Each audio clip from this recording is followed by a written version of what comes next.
د الحشر مبارکه سوره چې د قرآن عظیم شان 50مه سوره ده په مدینه منوره کې را نازله شوې ده.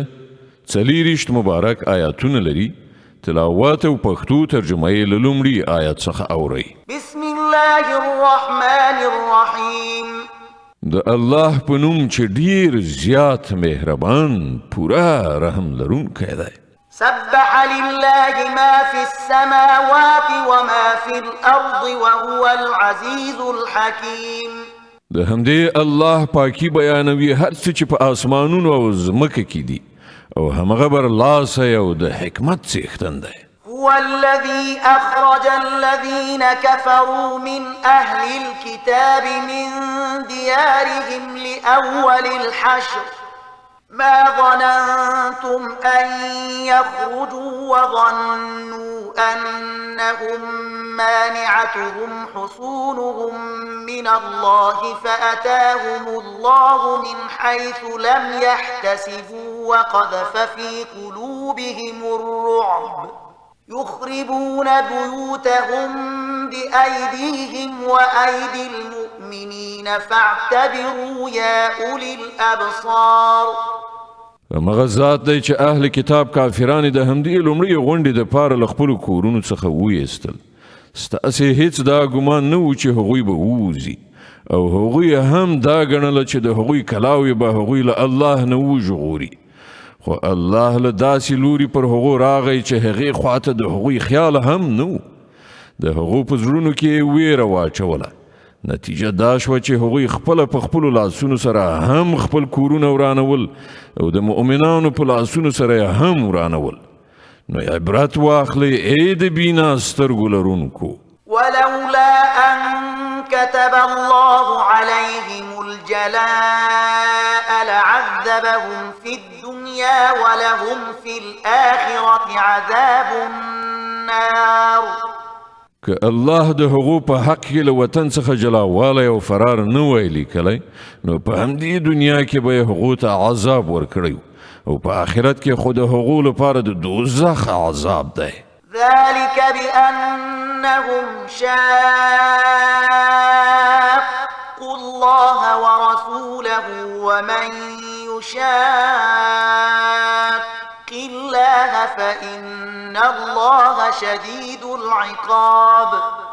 دا هر څه له دې عمله وشول چې هغوی له الله او د هغه له پیغمبر سره دښمني وکړه او هر څوک چې له الله سره دښمني وکړي الله هغه ته په سزا ورکولو کې سخت دی.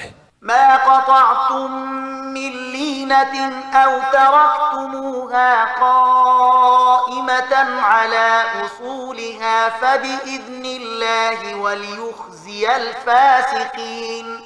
ای مسلمانانو تاسې چې د خرما او کومې ونې غوڅې کړې یا کومې چې مو په خپلو بیخونو ولاړې پرېښودلې دا هر څه د الله په اذن سره و او الله دغه اجازه د دې لپاره ورکړه تر څو چې فاسقان ذلیل او رسوا کړي.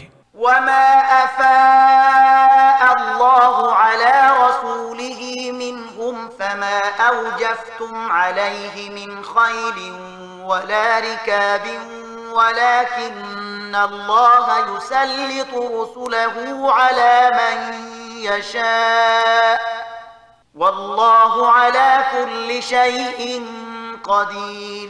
او کوم مال چې الله د هغو یعنی بني نذیر له اختیار نه ویست او د خپل پیغمبر خواته واړو هغه داسې مالونه نه دي چې پر هغو باندې تاسې خپل آسونه او خپل اوښان ځغلولي وي بلکې الله تعالی چې پر هر چا باندې وغواړي خپل پیغمبران مسلطوي او الله په هر شي قادر دی.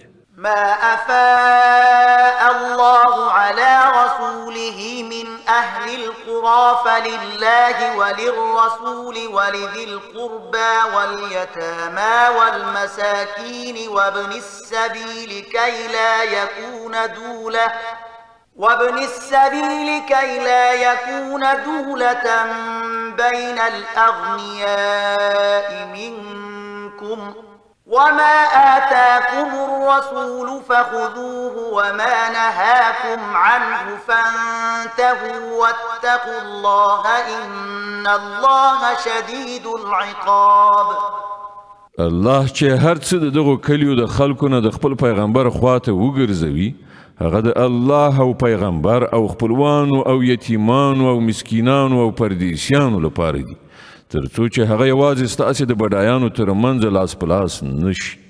څه چې پیغمبر تاسې ته درکړي هغه واخلئ او له څه شي نه چې هغه تاسې منع کړي له هغه نه منع شئ. له الله نه وویریږئ، الله سخت سزا ورکوونکی دی. للفقراء المهاجرين الذين أخرجوا من ديارهم وأموالهم يبتغون فضلا من الله ورضوانا وينصرون الله ورسوله أولئك هم الصادقون. همدارنګه هغه مال د هغو غریبو مهاجرینو لپاره دی چې له خپلو کورونو او جایدادونو څخه ویستل شوي دي. دوی د الله فضل او د هغه رضا غواړي او د الله او د هغه د پیغمبر نصرت ته ملاتړلي اوسیږي. همدغه ریښتوني خلک دي. والذين تبوأوا الدار والإيمان من قبلهم يحبون من هاجر إليهم ولا يجدون في صدورهم حاجة مما أوتوا ويؤثرون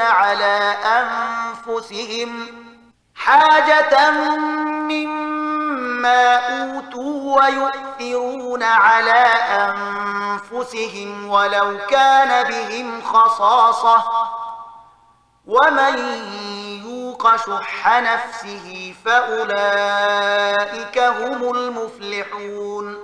او هغه د هغو خلکو یعنی انصارو لپاره هم دی چې دغه مهاجرینو له راتګ نه مخکې ایمان راوړی په دارالهجرت کې استوګنو، یعنی د مهاجرو له راتګ نه پخوا په مدینې کې اوسېدل او د پیغمبر په پیغام ایمان راوړی. دوی له هغو خلکو سره مینه کوي چې دوی ته هجرت کړی دی او هر څه چې هغو ته ورکړل شي د هغو څه اړتیا قدر هم دوی په خپلو زړونو کې نه احساسوي او پر خپل ځان باندې نورو ته ترجیح ورکوي اگر که په خپله محتاج هم وي. حقیقت دا دی کوم خلک چې د خپل نفس له حرص نه وژغورل شول همغوی فلاح موندونکي دي. والذين جاءوا من بعدهم يقولون ربنا اغفر لنا ولإخواننا الذين سبقونا بالإيمان ولا تجعل في قلوبنا غلا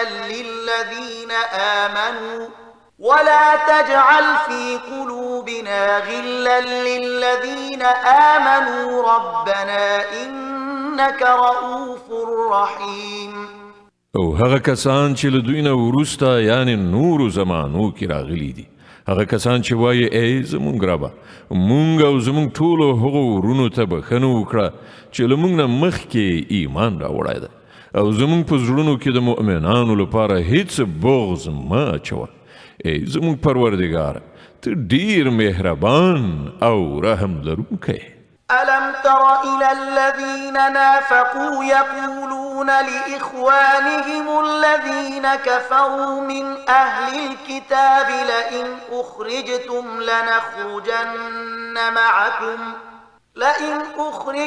لنخرجن معكم ولا نطيع فيكم أحدا أبدا وإن قوتلتم لننصرنكم والله يشهد إنهم لكاذبون.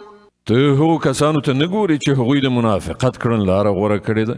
دوی خپلو کافرو اهل کتابو ورونو ته وایي که تاسې وویستل شوئ نو موږ به هم له تاسې سره ووځو او ستاسې په باب به موږ د هیڅ چا خبره هیڅکله ونه منو او که له تاسې سره جنګ وکړای شو نو موږ به ستاسې مرسته وکړو. خو الله شاهد دی چې دغه خلک قطعي دروغجن دي. لئن أخرجوا لا يخرجون معهم ولئن قوتلوا لا ينصرونهم ولئن نصروهم ليولن الأدبار ثم لا ينصرون. که هغوی وایستل شول نو دوی به له هغو سره هیڅکله ونه وځي او که له هغوی سره جنګ وکړای شو نو دوی به هیڅکله د هغوی مرسته ونه کړي او که دوی د هغو مرسته وکړي هم نو د جنګ له ډګر نه به شا واړوي او بیا به له هیڅ لوري څه مرسته ونه مومي. لأنتم أشد رهبة في صدورهم من الله ذلك بأنهم قوم لا يفقهون. د دوی په زړونو کې له الله نه زیاته ستاسې ویره ده، ځکه چې دا داسې خلک دي چې پوهه ادراک نه لري. لا يقاتلونكم جميعا إلا في قرى محصنة أو من وراء جدر بأسهم بينهم شديد تحسبهم جميعا وقلوبهم شتى ذلك بأنهم قوم لا يعقلون. دوی به هیڅکله په راجمع کېدلو په سپین میدان کې ستاسې سره مقابله ونه کړي، که وجنګېږي هم نو په کلابندو کلیو کې په کېناستلو یا د دیوالونو تر شا په پټېدلو. دوی په خپلو منځو کې ډېر سخت مخالف دي. تو دوی سره غونډ یو لاس ګڼي، خو د دوی زړونه یو له بله بېزاره بېل شوي دي. د دوی دا حال له دې امله دی چې دوی بېعقله خلک دي. كمثل الذين من قبلهم قريبا ذاقوا وبال أمرهم ولهم عذاب أليم. دوی د همغو خلکو په شان دي چې له دوی نه لږ وخت مخکې د خپلو کړو خوند څکلی دی، او د دوی لپاره په آخرت کې دردناک عذاب دی. كمثل الشيطان إذ قال للإنسان اكفر فلما كفر قال إني بريء منك إني أخاف الله رب العالمين. د دوی مثال د شیطان په څیر دی چې لومړی هغه انسان ته ووایي کافر شه، او کله چې انسان کافر شي نو هغه وایي چې زه له تا نه بېزار یم، زه خو الله د عالمیانو له پروردګار څخه ویریږم. فكان عاقبتهما أنهما في النار خالدين فيها وذلك جزاء الظالمين. بیا د دواړو عاقبت دا کیدونکی دی چې د تل لپاره به په دوزخ کې وي، او د ظالمانو همدغه جزا ده. يا أيها الذين آمنوا اتقوا الله ولتنظر نفس ما قدمت لغد واتقوا الله إن الله خبير بما تعملون. ای مؤمنانو، له الله نه وویریږئ او هر څوک دې دا وګوري چې د سبا لپاره یې څه کړي دي. له الله نه ویریدونکي اوسئ. الله په یقیني توګه ستاسې د ټولو هغو عملونو څخه باخبره دی چې تاسې یې کوئ. ولا تكونوا كالذين نسوا الله فأنساهم أنفسهم أولئك هم الفاسقون. د هغو کسانو په څیر مه کیږئ چې الله یې هیر کړ، نو الله پر هغوی د هغوی خپل ځانونه هیر کړل. همدغه خلک فاسقان دي. لا يستوي أصحاب النار وأصحاب الجنة أصحاب الجنة هم الفائزون. دوزخ ته تلونکي او جنت ته تلونکي هیڅکله یو شان ته نشي کېدی. همدا جنت ته تلونکي په اصل کې کامیاب دي. لو أنزلنا هذا القرآن على جبل لرأيته خاشعا متصدعا من خشية الله وتلك الأمثال نضربها للناس لعلهم يتفكرون. که موږ دا قرآن په کوم غره باندې هم نازل کړی وای، نو تا به لیدلي و چې هغه د الله له ویرې نه په زارۍ ټیټیږي او ټوټه ټوټه کیږي. دغه مثالونه موږ خلکو ته د دې لپاره بیانوو چې هغوی پر خپل حالت غور وکړي. هو الله الذي لا إله إلا هو عالم الغيب والشهادة هو الرحمن الرحيم. الله هغه ذات دی چې له هغه پرته بل معبود نشته. په پټ او ښکاره هر څه باندې پوهېدونکی، همغه مهربان او رحم لرونکی دی. هو الله الذي لا إله إلا هو الملك القدوس السلام المؤمن المهيمن العزيز الجبار المتكبر سبحان الله عما يشركون. الله هغه ذات دی چې له هغه پرته کوم معبود نشته. هغه باچا دی ډیر مقدس، له سره تر پایه سلامتی، یعنی له هر عیب نه سالم، امان ورکوونکی، ساتونکی، په ټولو برلاسی، په زور د خپل حکم نافذونکی او د لویۍ څښتن لویی کوونکی. پاک دی الله له هغه شرک نه چې خلک یې کوي. هو الله الخالق البارئ المصور له الأسماء الحسنى يسبح له ما في السماوات والأرض وهو العزيز الحكيم. الله هغه ذات دی چې د هستونې پلان جوړونکی او د هغه نافذونکی او د هغه سره سم صورت جوړونکی دی. د هغه ډیر غوره نومونه دي. هر څه چې په آسمانونو او ځمکه کې دي د هغه په پاکۍ سره ستاینه کوي او هغه برلاسی او د حکمت خاوند دی.